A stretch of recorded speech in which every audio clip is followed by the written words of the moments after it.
Hi, welcome to Biz Today. I am Nazareen Ebrahim. This is your weekly roundup of everything entrepreneurial. As you know, we source only the most successful business stories to come into studio to inspire your entrepreneurial journey. And then we find industry experts to teach you about the latest trends in entrepreneurship. So today we've got one such expert. We've got Verlie Oosthuizen, who's a partner at Shepston & Wiley here in Durban and specializing in social media law. She'll be talking to us about this very interesting subject, which I know has an impact on every entrepreneur these days, including the upcoming Poppy Bill, Poppy Act. What is that all about? Well, stay tuned. We'll be speaking with Verlie shortly. Verlie, welcome to Biz Today. It's a pleasure to have you on the show. Thank you so much for having me. Excellent. So I first encountered you and I was very impressed by the presentation, but also at the Durban Chamber of Commerce. So I attended a workshop there on the upcoming Poppy Act, which we talked to our viewers about, and that's how I got an understanding of the whole legislation, how it's going to impact businesses going forward, or how it is already impacting us. But before we go into that, I just want to understand your background and understand social media law specialization. Tell us a bit more.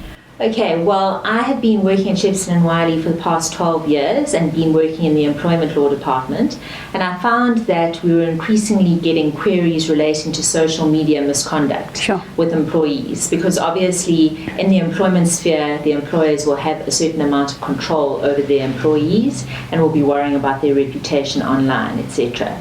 So I decided that it was going to be important for me to look into social media law. Arising from that, I started to look at things like privacy legislation and personal information, because obviously people are sharing that personal information online.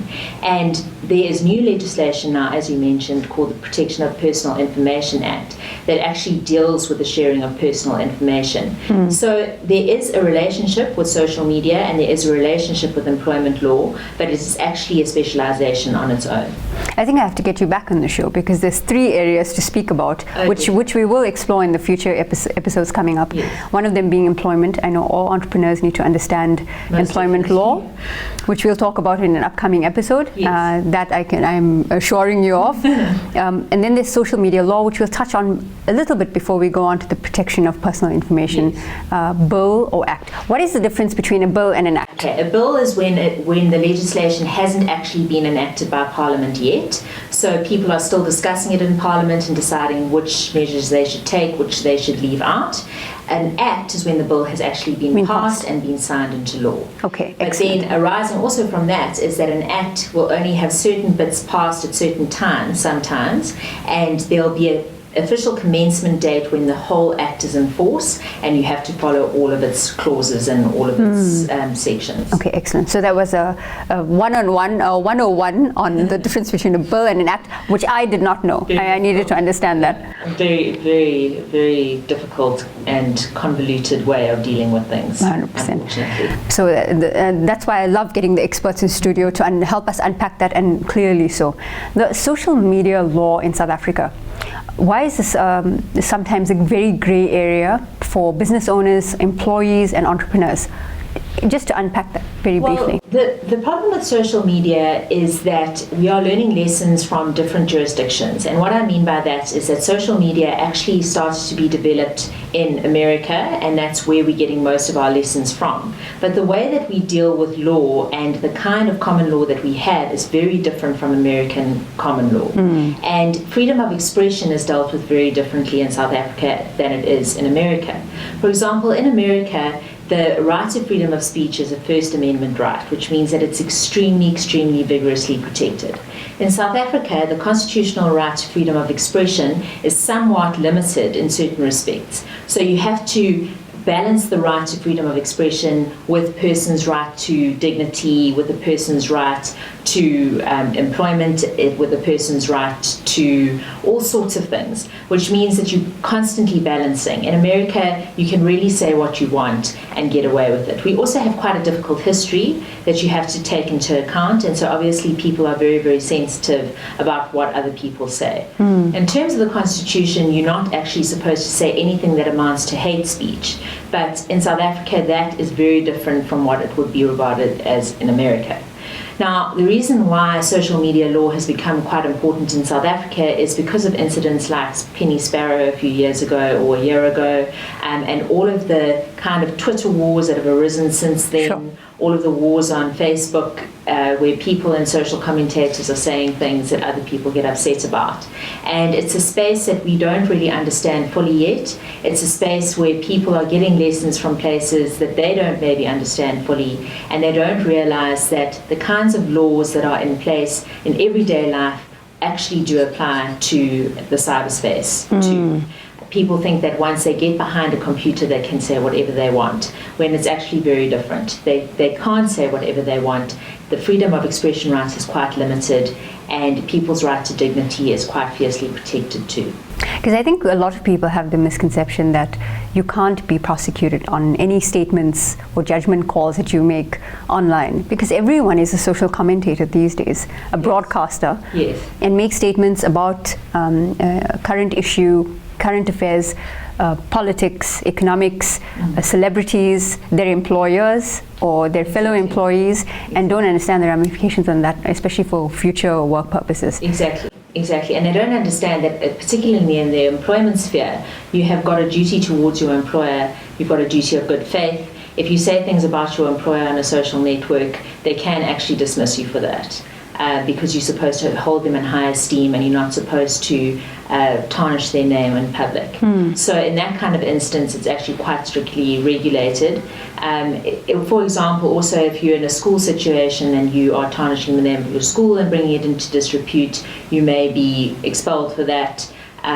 There's all sorts of instances where putting something on social media can get you into a lot of trouble. It may not put you in jail, but it may mean that you could get sued for defamation, you may lose your job, you may have your own name tarnished, and it means that you can't get future employment, or if you're an entrepreneur, that people aren't going to use your services.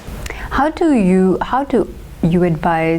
you advise entrepreneurs and others watching, because everyone can take away a message from this, on how to actively practice responsible use of social media on day-to-day usage? Okay. My view is always, if you wouldn't walk down a street holding a placard saying the thing that you want to say on social media, then probably it's not a good idea to say it. Right. Because if you would walk down a street holding something and you know that people would actually probably physically attack you for saying that, it's not a good idea to say it from behind a screen. If you wouldn't say it to your boss, to their face, standing 2 feet away from them, it's probably not a good idea to say it on social media. If it's something that's so embarrassing that you wouldn't say it to your parents, it's probably not a good idea to put it on social media. And that's usually the way that I would test something. If I want to put a comment or I want to put an opinion on social media, whether I would be comfortable if my boss, my husband, my mother, my child's teacher, if they were all to see that, would I be happy with that? What are some the startings of the legal process that you can take? Should you've had an incident where an employee, as an example, is repeatedly committing the offense of bringing the company into disrepute, or has on a number of occasions made reference, but indirectly, to not being happy at work. And obviously that casts aspersions on the company as a whole. What would be the first steps that an employer could take or an entrepreneur could take? Well, the first thing to do is to make sure that you've got a good social media policy in place and make it very, very clear to your employees that their social media usage will probably be monitored, and that it is likely that if they were to say something about the employer, that they could be disciplined for it. So you have a policy in place and everybody's aware of it. If it comes to your attention and it's serious but not sufficiently serious for you to dismiss the person, then you would have a warning and you would follow the normal disciplinary process. It's like any other kind of misconduct. If somebody is late coming to work, if somebody is stealing, that would be an example where you would have to be fired in the first instance. If it's sufficiently serious that somebody would need to be disciplined to the full extent, then that's something that you can do. It doesn't matter that it's specifically social media. You have to just look at it as a form of misconduct. And an important thing for entrepreneurs to realize is that your reputation on social media, even if people lose interest and the next week they're onto another story, if you have something that's on social media, it's like a digital tattoo, it's there forever. And if people want to look up that information, they'll be able to find it eventually. So it's keeping an eye and keeping abreast of what people are saying about you on social media and dealing with it immediately. Would the same apply to entrepreneurs? I've seen this on a daily basis where I know entrepreneurs who run small teams or maybe freelancers operating as one-man or one-woman shows, and sometimes to vent their frustration about a bad experience they've had with a client, they may not necessarily directly mention a client but relay the entire experience online. Well, how is a client protected in the contract or the negotiations that an entrepreneur and a client has from being tarnished online? Is that something to consider? There's no specific protection that you can have, and the problem is that sometimes you're actually just looking at it on a balance of probability. So you don't know whether the person is specifically referring to you, although you might have a good idea about it. Then it would be a practical issue on whether the person or an entrepreneur speaks to the freelancer and says to them, look, if you behave like that again, I'm not going to use you. And it comes down to the power of economics. If you're not getting jobs, then you're not going to eat. And then people will soon realize that you've got to behave properly on social media, otherwise you're not going to earn any money. When it comes to clients protecting themselves, if they're going to cancel contracts with entrepreneurs because of the way they're being treated on social media by people associated with them, it comes down to the power of economics again. If it comes to the point of proper defamation and they have to follow the legal route, it does become very, very expensive.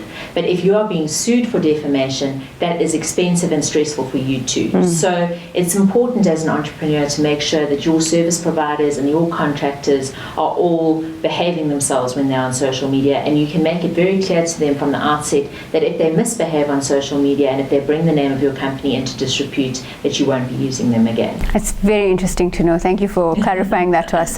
If you just tuned into Biz Today, we're speaking with Verlie Oosthuizen, a partner at Shepston & Wiley, who's specializing in social media law, heading up the department there. We're speaking about social media law. We've just chatted about it, but when we come back from the break, we'll be focusing on the Protection of Personal Information Act that's upcoming. Stay tuned.